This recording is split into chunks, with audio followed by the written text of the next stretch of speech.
എന്താ ഇതൊരു ഇലക്ട്രിക് വണ്ടിയാണ്.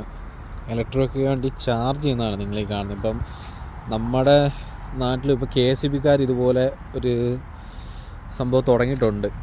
നമുക്ക് പോകുന്ന വഴിക്ക് ചാർജ് ചെയ്യാനായിട്ടുള്ളൊരു ഓപ്ഷൻ KSEBയുടെ പല സ്ഥലത്തും കാണുന്നുണ്ട്. പക്ഷേ ഇവിടെ KSEB അല്ല, ഇവിടെ പല ആൾക്കാർ ഇങ്ങനെ ഇത് ഒരു ജർമ്മനിയിലാണ് ഒരു പെട്രോൾ പമ്പ്. അപ്പോൾ ഈ പെട്രോൾ പമ്പിൽ ഈ പെട്രോൾ പമ്പിൻ്റെ ഏതെങ്കിലും ഒരു സൈഡിൽ ഇതുപോലെ ഇങ്ങനെ ഇത് വെച്ചിരിക്കും.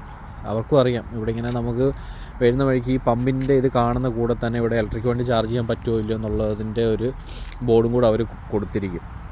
അപ്പോൾ ഇതാ ഇവിടെ ഇങ്ങനെയാണിത് ചാർജ് ചെയ്യുന്നത്.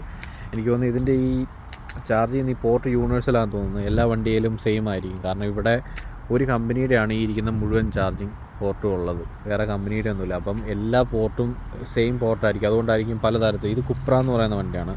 അപ്പുറത്ത് കാണുന്ന മസ്റ്റേഡയാണ്. അതിൻ്റെ അപ്പുറത്ത് BMW ചാർജ് ചെയ്യുന്നുണ്ട്. നേരത്തെ രാവിലെയൊക്കെ വോക്സ്വാഗനും വേറെ വണ്ടി ഓടിയൊക്കെ കിടപ്പുണ്ടായിരുന്നു ഇവിടെ. അപ്പോൾ അതായത് ഉണ്ടല്ലോ, ഇതാണ് ചാർജ് ചെയ്യുന്നതിൻ്റെ ഇത് കാണിക്കുന്നത്. ഉണ്ടല്ലോ ഇങ്ങനെ കാണിക്കും. ഇപ്പോൾ ഈ വണ്ടി 77% ചാർജ് ആയിട്ടുണ്ട്. അപ്പോൾ ഇത് എത്ര കിലോ വാട്ടാണ് ചാർജിങ് അങ്ങനത്തെ കാര്യങ്ങളെല്ലാം കാണിക്കുന്നുണ്ട്. അപ്പോൾ 23 മിനിറ്റ് കൊണ്ട് ഇത് ഫുൾ ചാർജ് ആവുമെന്നാണ് ഇവിടെ കൊടുത്തിരിക്കുന്നത്. അപ്പോൾ നമുക്കിവിടെ സ്റ്റോപ്പ് ബട്ടണോ കാര്യങ്ങളൊക്കെ ഉണ്ട്. പിന്നെ ഇത് പൈസ കൊടുത്താണ് ചാർജ് ചെയ്യുന്നത്. ഇത് കാർഡ്ലെസ് ആണ്. അതായത് പേയ്മെൻറ്റ് ചെയ്യാനുള്ള ഓപ്ഷനായി കൊടുത്തിരിക്കുന്നത്. ഇവിടെ കാർഡ് ടാപ്പ് ചെയ്താണ് ഇവർ പേയ്മെൻറ്റ് ചെയ്യുന്നത്.